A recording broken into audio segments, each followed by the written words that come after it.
Muslims use Surah 532 to show that Islam does not allow acts such as the Fort Hood shootings. And interestingly, they completely rip it out of context. They ignore the verses that come before it. They ignore the verses that come after it.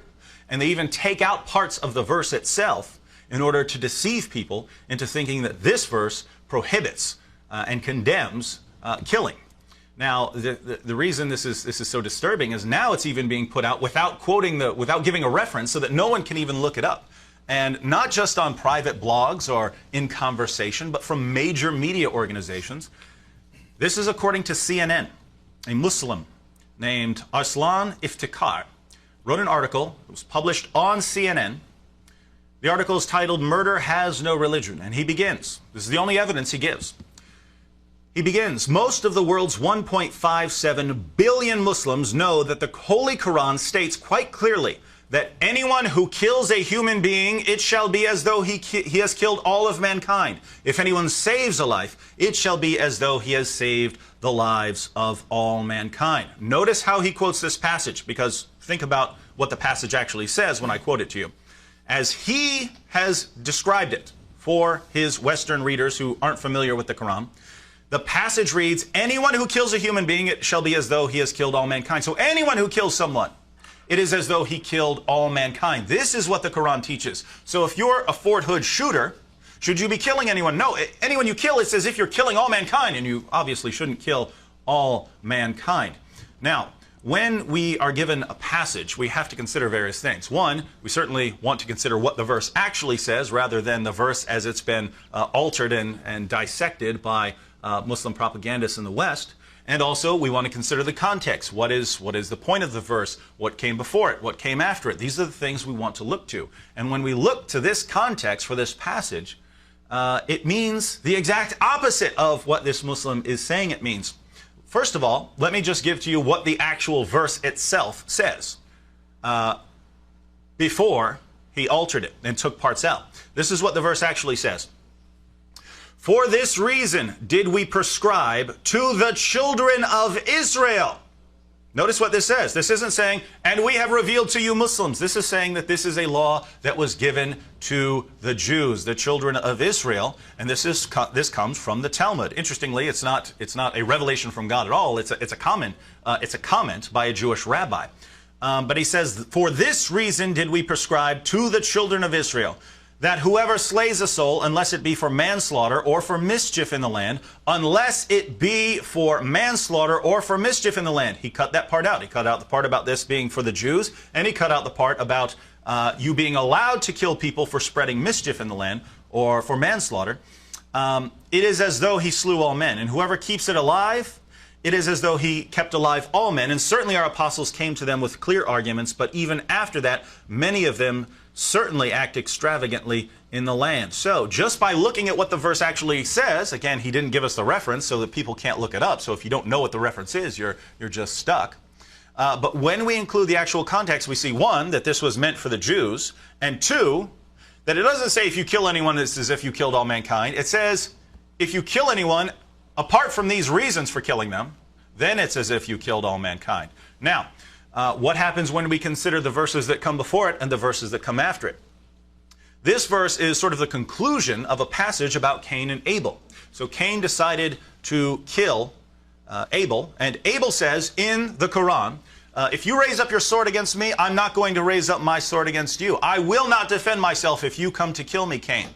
Now, think about that. Can Muslims apply this situation to themselves? Can they say, this situation applies to us? Of course they can't. Of course they can't. Muslims believe they can defend themselves, and that if someone is coming to kill them, they can raise up their swords to defend themselves. So I don't see how a Muslim can ever apply this passage to Muslims in general, and they wouldn't want to, except for the fact that they can misuse the conclusion of this verse.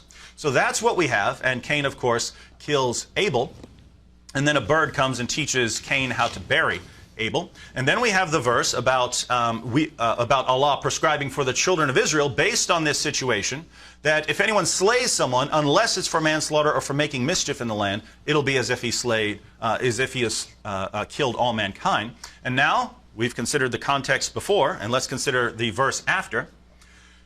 The punishment of those who wage war against Allah and His apostle and strive to make mischief in the land is only this, that they should be murdered or crucified, or their hands and their feet should be cut off in opposite sides, or they should be imprisoned. This shall be a disgrace for them in this world, and in the hereafter they shall have a grievous chastisement. So here we have a passage that is clearly applied to Muslims. The very next verse, so this man quotes 532, says, this condemns killing anyone. What does the very next verse say? The punishment of those who wage war against Allah, so you're fighting against Islam, you're fighting against Muslims, and strive to make mischief in the land, if you're causing problems in Muslim lands, the punishment for this is that they should be murdered or crucified, or that their hands and feet are cut off, or that they be imprisoned. Think about this. Because when we go to the commentators, we find out what these terms mean, what it means for spreading mischief in the land. Spreading mischief in the land can apply to all things, all kinds of things. Spreading Christianity or Judaism among Muslims, apostasy. Definitely, if you're bringing a military into a predominantly Muslim country and trying to conquer or enforce your own sort of government on them, this will qualify as spreading mischief in the land. But what we find is that if you're waging war against Islam, if you're in a war against Muslims, or if you're in Muslim countries trying to spread trouble, according to Islam, then Muslims are supposed to kill you. Think about Fort Hood. It's a military base, the military base of the United States of America, which is in a war with more than one predominantly Muslim country. The people who were killed were mostly people who are about to be deployed to these Muslim countries to go and, according to Islam, spread mischief, enforce the will of the United States in these countries.